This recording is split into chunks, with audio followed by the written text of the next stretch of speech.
अस्सलाम वालेकुम। आज के हम इस वीडियो में एक्सरसाइज 3.7 स्मार्ट सिलेबस के अकॉर्डिंग क्वेश्चन करेंगे। एक्सरसाइज 3.7 है, क्वेश्चन नंबर 2, 3 और 9 ये क्वेश्चन करेंगे हम। तो क्वेश्चन नंबर 2 है, the surface area S of A sphere. एक शेप है जो स्फीयर है, जैसे फुटबॉल होता है, बिल्कुल वैसे ही शेप। कह रहा है उसका जो सरफेस एरिया यानी उसकी जो सरफेस है वेरीज चेंज होगी directly as the square of the radius R. यानी सेंटर से फासला सरफेस तक रेडियस होता है। तो कह रहा है जो सरफेस एरिया है इसका वो वेरी कर रहा है यानी चेंज कर रहा है डायरेक्टली रेडियस के स्क्वायर के साथ। जो जो रेडियस बढ़ेगा तो सरफेस एरिया भी बढ़ेगा। ठीक है, तो S इज इक्वल, अगर प्रोपोर्शनैलिटी साइन को ख़त्म करना हो तो इक्वल लगाते हैं, साथ में K कांस्टेंट R स्क्वायर हो। ये हमारी इक्वेशन बन गई। आगे कह रहा है एंड S जो सरफेस एरिया है वो 16 पाई है, 16 pi when radius R is equal find R when S is equal 36 pi. तो इन क्वेश्चन में जहाँ फाइंड आ जाए, क्वेश्चन के दो पार्ट हो जाते हैं, पार्ट 1 यहाँ से लेके यहाँ तक एंड सेकंड पार्ट फाइंड के बाद वाला। तो जो पहला पार्ट होगा वहाँ से आपका K निकलेगा और जो सेकंड पार्ट होगा वहाँ से जो पूछ रहा है यानी R निकलेगा। तो फर्स्ट पार्ट से हम K निकालेंगे तो यहाँ हेडिंग लगा देंगे टू फाइंड K यानी K कांस्टेंट, फाइंड K। तो ये इक्वेशन लिखेंगे S is equal K R। और यहाँ K निकालना है तो S और R की वैल्यू फर्स्ट पार्ट में जो दी होगी वो यूज़ करेंगे। यहाँ फर्स्ट पार्ट में S इज इक्वल 16 है तो पुट S इज इक्वल 16 पाई और रेडियस R इज इक्वल 2।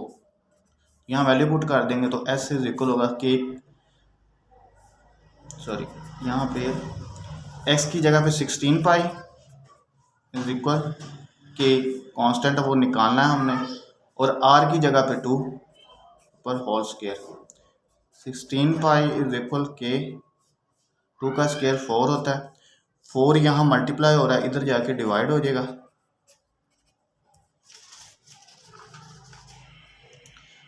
इधर जाके डिवाइड हो जाएगा, 4 यहाँ मल्टीप्लाई हो रहा है, यहाँ आएगा तो डिवाइड हो जाएगा। तो कैंसिल करेंगे, 4 1 जार 4 और 4 4 जार 16। तो K आ जाएगा 4 पाई, 4 पाई इज इक्वल K, यानी K इज इक्वल 4 पाई। तो यहाँ से K मिल गया, K की कांस्टेंट। तो फर्स्ट पार्ट से हमने K निकाल लिया। अब नेक्स्ट सेकंड पार्ट, यहाँ पूछ रहा फाइंड R, रेडियस निकालना है व्हेन सरफेस एरिया इज 36 पाई। पहले सरफेस एरिया 16 पाई था और रेडियस 2 था। इन दोनों इन्फॉर्मेशन को यूज़ करके हमने K निकाला। अब कह रहा रेडियस निकालो फाइंड S, यानी सरफेस एरिया 36 पाई। सरफेस एरिया बढ़ा दिया गया है तो डेफिनेटली रेडियस भी ज़्यादा होगा, 2 से ज़्यादा ही वैल्यू आएगी। तो यहाँ पे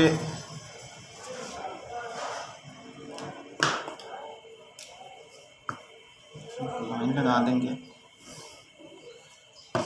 और नेक्स्ट आप हेडिंग लगाएंगे टू फाइंड R, R यानी रेडियस। तो फिर से यही रिलेशन यूज़ करेंगे, S is equal K R square. यहाँ पे R निकालना है तो S की वैल्यू दी हुई है। अब यहाँ जो वैल्यूज यूज़ होगी K यहाँ से मिलेगा हमें,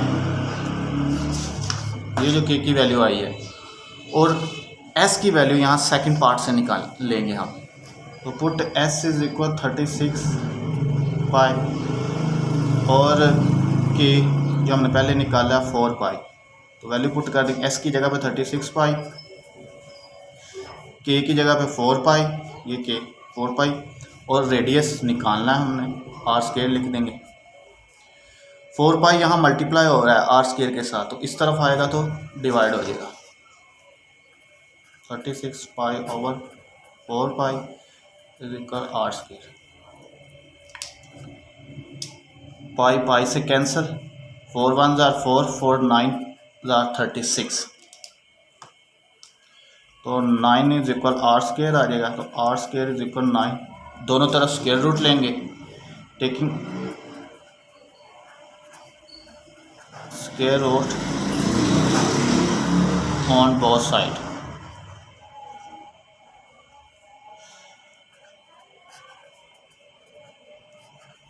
तो यहाँ आपका आर आ जाएगा, आर इज इक्वल 3, 9 का स्क्वायर 3 होता है, तो अंडर रूट लेंगे 9 का तो 3 आंसर आएगा। तो प्लस माइनस यहाँ पे नहीं लगाएंगे क्योंकि रेडियस कभी भी नेगेटिव नहीं होता, इसलिए पॉजिटिव ही आंसर लिखेंगे। तो this is your required answer. तो डायरेक्ट रिलेशन था, रेडियस बढ़ाने से सरफेस एरिया बढ़ता है। पहले सरफेस एरिया 16 पाई था, रेडियस 2 था, बाद में सरफेस एरिया बढ़ गया 36 पाई, तो डेफिनेटली रेडियस भी बढ़ेगा। तो रेडियस की वैल्यू 3 है, ज़्यादा आई है। तो फिर से थोड़ा सा रिपीट कर देता हूँ। कह रहा है surface area of a sphere, एक स्फीयर है, एक फुटबॉल की तरह की शेप है, उसका जो सरफेस एरिया वेरीज चेंज होगा directly as the square of the radius. जितना ज़्यादा रेडियस होगा उतना ही सरफेस एरिया होगा। तो ये मैथमेटिकली लिख दिया है। प्रोपोर्शनैलिटी साइन होता है ये, इसको ख़त्म करेंगे तो के लगाएंगे कांस्टेंट और साथ में इक्वल साइन, आर स्क्वायर हो जाएगा। तो इसके दो पार्ट हैं, पहला पार्ट फाइंड से पहले है, यहाँ से लेके यहाँ, तो सेकंड पार्ट फाइंड के बाद। तो जो फर्स्ट पार्ट होता है फाइंड से पहले वहाँ से के निकलता है कांस्टेंट, और जो सेकंड पार्ट होता है वो जो वहाँ से वो निकलेगा जो वो पूछ रहा है। तो दो पार्ट हो गए टू फाइंड के। तो यही इक्वेशन दोबारा लिखेंगे, तो इसमें वैल्यू वो पुट करनी है जो फर्स्ट पार्ट के अंदर होंगी। जैसे सरफेस एरिया ये है, रेडियस ये है, तो यहाँ पे पुट कर देंगे तो हमारा के निकल आएगा। Next second part to find R, दोबारा फिर से रिलेशन लिखेंगे, फर्स्ट पार्ट से जो के निकला होगा वो यहाँ पुट करेंगे, और इसके बाद जो भी वैल्यू यहाँ पुट करनी है वो सेकंड पार्ट से हमें मिलेगी। जैसे यहाँ सरफेस एरिया 36 पाई, तो यहाँ पुट कर देंगे 36 पाई, तो के की वैल्यू 4 पे आगे कैलकुलेशन है। और जब आप लोग अंडर रूट लेंगे square root on both side, तो प्लस माइनस नहीं आएगा क्योंकि रेडियस कभी भी नेगेटिव नहीं होता, इसलिए +3 ही आंसर होगा। तो अब है क्वेश्चन नंबर 3। हुकला इन हुक्स लॉ। हुकला क्या होता है? एक स्प्रिंग अटैच है एक ऑब्जेक्ट के साथ, ये स्प्रिंग है, ठीक है।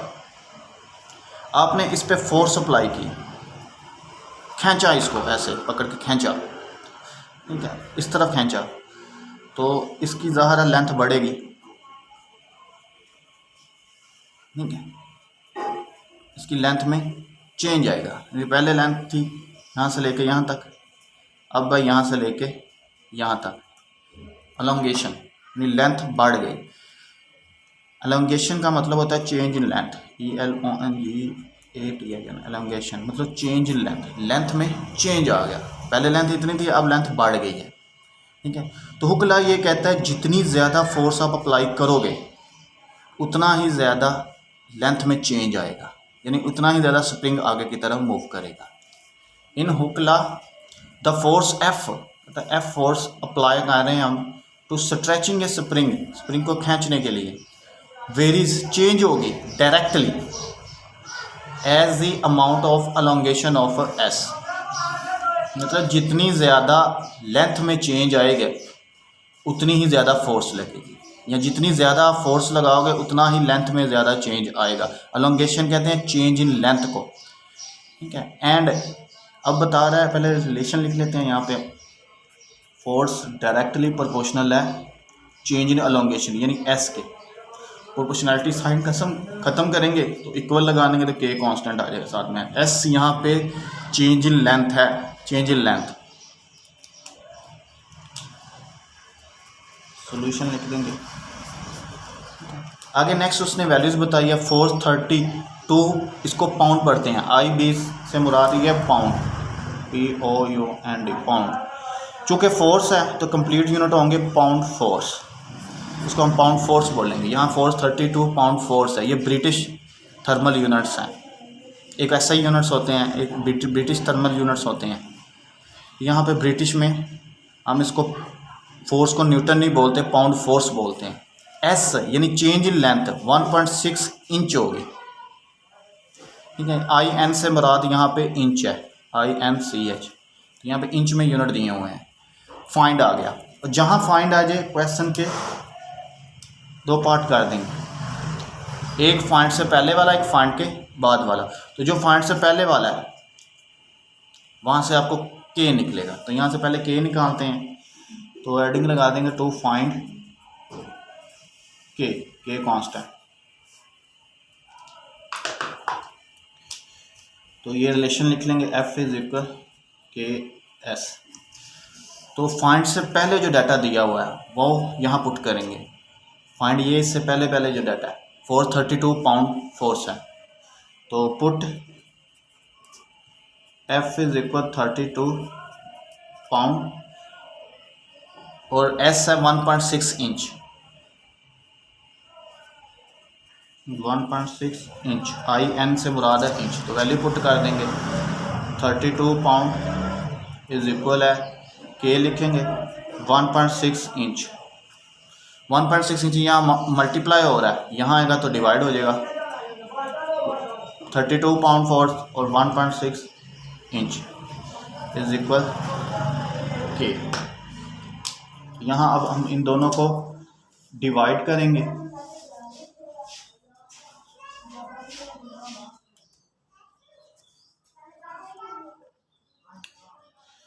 जब इन दोनों को डिवाइड करेंगे तो हमारे पास आंसर आएगा 20 इंच।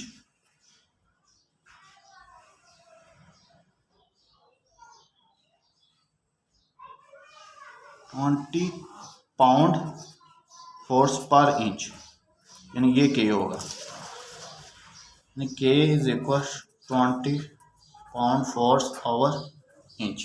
तो यहाँ से आपको K मिल जाएगा। ये कैलकुलेटर से डिवाइड करेंगे तो 20 आएगा,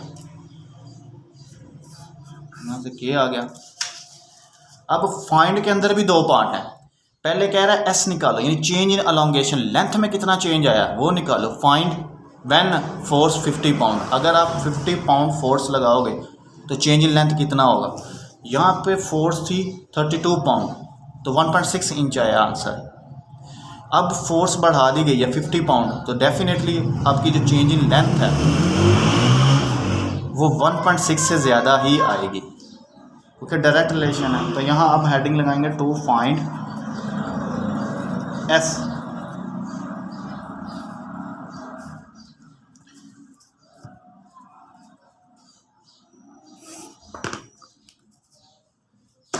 S निकालना है हमने, ठीक है। तो K यहाँ पे निकल आया, तो ये रिलेशन दोबारा फिर से यूज़ करेंगे, F इज इक्वल KS। अब यहाँ पे जो वैल्यूज यूज़ होंगी वो फाइंड के बाद जो डाटा दिया हुआ है वहाँ से भी कुछ वैल्यूज़ लेंगे हम, और जो K निकला है यहाँ पे ये, तो निकालना क्या है S। तो फोर्स है 50 पाउंड, ये है 50 पाउंड, पाउंड फोर्स बोलेंगे कंप्लीट, इसका यूनिट पाउंड फोर्स होता है। K 20 pound over inch, IN मतलब इंच, लेंथ के यूनिट होते हैं। S निकालना है 20 पाउंड फोर्स ओवर इंच, यहाँ मल्टीप्लाई हो रहा तो इधर आके डिवाइड हो जाएगा।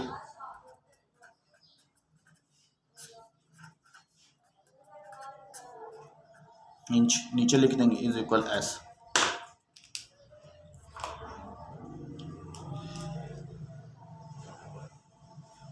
ठीक है, यहाँ 0 से कट जाएगा, पाउंड से कट जाएगा, तो इंच यहाँ नीचे ऊपर चला जाएगा। तो आंसर आ जाएगा आपका 5/2 इंच, क्योंकि लेंथ के यूनिट इंच होते हैं। S मतलब चेंज इन अलोंगेशन, यानी लेंथ में कितना चेंज आया वो है। तो 5/2 अगर हम करें तो आएगा answer 2.5 inch is equal S, यानी S इज इक्वल 2.5 इंच। तो ये आपका एस आ गया। आप देख सकते हैं पहले फोर्स 32 पाउंड थी, तो जो अमाउंट ऑफ अलोंगेशन है यानी लेंथ में जो चेंज है वो 1.6 इंच है, 1.6 इंच लेंथ बढ़ी। बाद में उसने फोर्स बढ़ा दी 50 पाउंड, तो कह रहा है अमाउंट ऑफ अलोंगेशन ये लेंथ में जो चेंज है वो कितना आएगा, तो डेफिनेटली ज़्यादा आएगा, उनका फोर्स ज़्यादा है, तो यहाँ 2.5 आया। पहले 1.6 था, फोर्स बढ़ाई, अलोंगेशन में भी इंक्रीज़ हुआ, 2.5 होगी वैल्यू। नेक्स्ट हम है फाइंड के अंदर जो दूसरा पार्ट है, फाइंड फोर्स, एफ फाइंड करेंगे when surface area change in elongation, इन जो लेंथ में चेंज है वो 0.8 इंच है, जो लेंथ है वो 0.8 इंच है बड़ी।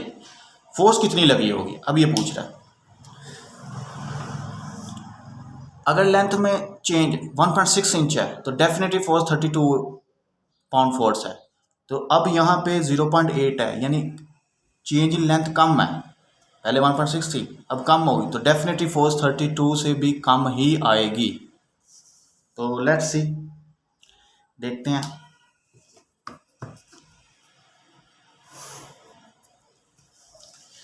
तो फोर्स फाइंड करनी तो हेडिंग लगा देंगे टू फाइंड फोर्स। फिर से वही डायरेक्ट रिलेशन जो है, ये जो क्वेश्चन है वही यही यूज़ करेंगे। F इज इक्वल के एस, फोर्स यहाँ पे जो वैल्यूज़ यूज़ करेंगे वो फाइंड के बाद वाली होंगी। ये सेकंड पार्ट है तो ये S 0.8 इंच यूज़ करेंगे हम। K आपको यहाँ से मिलेगा, ये जो पहले आपने निकाला है 20 है pound force over inch. Pound नहीं पढ़ेंगे, पाउंड फोर्स पढ़ेंगे, क्योंकि नीचे साथ एफ लगता है छोटा सा, लेकिन इन्होंने लगाया नहीं, यहाँ मैं शो कर देता हूँ। पाउंड फोर्स कंप्लीट यूनिट इस तरह लिखते हैं, आई बी छोटा सा एफ, इसको कहते हैं पाउंड फोर्स। फोर्स का यूनिट है ब्रिटिश थर्मल यूनिट्स में, यानी ब्रिटिश में इसको।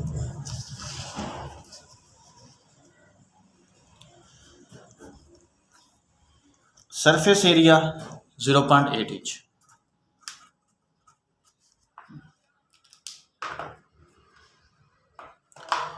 इंच, इंच से कैंसिल हो जाएगा, 20 को 0.8 से मल्टीप्लाई करेंगे तो आपके पास 60 पाउंड आ जाएगा। तो ये फोर्स है, पाउंड फोर्स आएगा। नीचे छोटा सा एफ लगाना चाहिए, लेकिन नहीं लगाया उन्होंने, तो खैर हम लगा देते हैं, नो प्रॉब्लम। ये लो पाउंड फोर्स, तो फोर्स 16 आई है, 16। तो पहले और चेंज इन अलोंगेशन 0.8 थी, इसलिए फोर्स 16 आई। पहले चेंज इन अलोंगेशन 1.6 थी, फोर्स 32 है, तो हमारा आंसर 32 से कम आया, क्योंकि लेंथ में चेंज भी तो कम हुआ है, 1.6 था 0.8 हुआ, फोर्स 32 है, तो डेफिनेटली यहाँ पे फोर्स 32 से कम आई है। और रिलेशन बिल्कुल डायरेक्ट है, ठीक है। एक चीज़ बढ़े तो दूसरी भी बढ़ती है, एक चीज़ कम हो तो दूसरी क्वांटिटी भी कम हो, तो इसको हम कहते हैं डायरेक्ट रिलेशन, ठीक है। तो ये आपका आंसर है। यहाँ से आप नोट करना हो तो नोट कर सकते हैं, वीडियो पॉज करके। ये लें, ठीक है। नेक्स्ट है जी question number 9।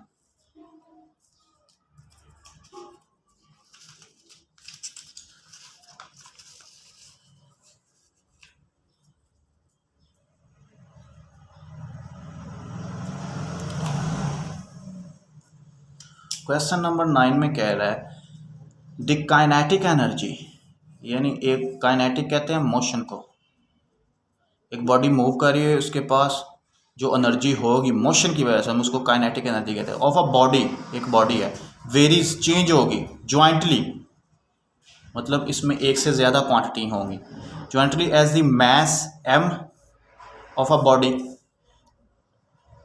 Kinetic energy vary करेगी mass m of a body. Next and square of its velocity, और जो वेलोसिटी है बॉडी को उसके स्केयर के साथ, ज्वाइंटली वेरिएशन इसको बोलते हैं, GOINTLY, ज्वाइंटली वेरिएशन। यानी यहाँ जो टर्म है काइनेटिक एनर्जी, वो सिर्फ एक चीज़ पे डिपेंड नहीं कर रही, दो चीज़ों पे डिपेंड कर रही है। वेलोसिटी अगर बढ़ेगी तो डेफिनेटली मोशन बढ़ेगी, मोशन तेज़ी से होगा एक बॉडी का, तेज़ी से वो फासला तय करेगी जिसकी वजह से काइनेटिक एनर्जी भी बढ़ेगी। अगर बॉडी का मास ज़्यादा होगा तब भी काइनेटिक एनर्जी ज़्यादा होगी, क्योंकि मास ज़्यादा होने से मोमेंटम बढ़ जाता है जिसकी वजह से काइनेटिक एनर्जी भी बढ़ जाएगी। इसलिए क्या जॉइंटली बेसिस, यहाँ एक टर्म दो पे डिपेंड कर रही है, यहाँ से एक भी वैल्यू कम हुई इसका आंसर कम आएगा, इसलिए मास बढ़ाने से तब भी काइनेटिक एनर्जी बढ़ेगी, वेलोसिटी बढ़ाने से तब भी काइनेटिक एनर्जी बढ़ेगी, इसलिए कहते हैं जॉइंट वेरिएशन।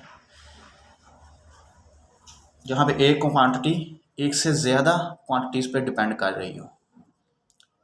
अब आगे पढ़ते हैं। If the kinetic energy is 4320 foot pound, यहाँ पे नीचे पाउंड मैस है, यहाँ पे मैस की बात हो रही है, ठीक है, फोर्स की बात नहीं हो रही, यहाँ पाउंड फोर्स नहीं बोलेंगे, पाउंड मैस बोलेंगे, ठीक है, क्योंकि यहाँ किसी किस्म का फोर्स का कंसेप्ट ही नहीं है, मैस आ रहा है तो डेफिनेटली यूनिट भी मैस से रिलेटेड ही होंगे, pound mess. Foot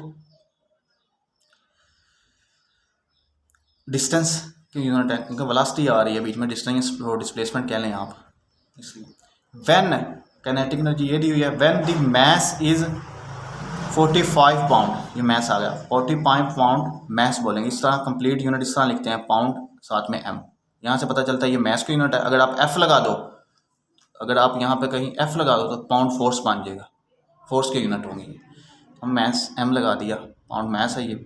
if the kinetic energy, अगर काइनेटिक एनर्जी इतनी है foot per pound mass, when the mass is this 45 and velocity is 24 feet per second,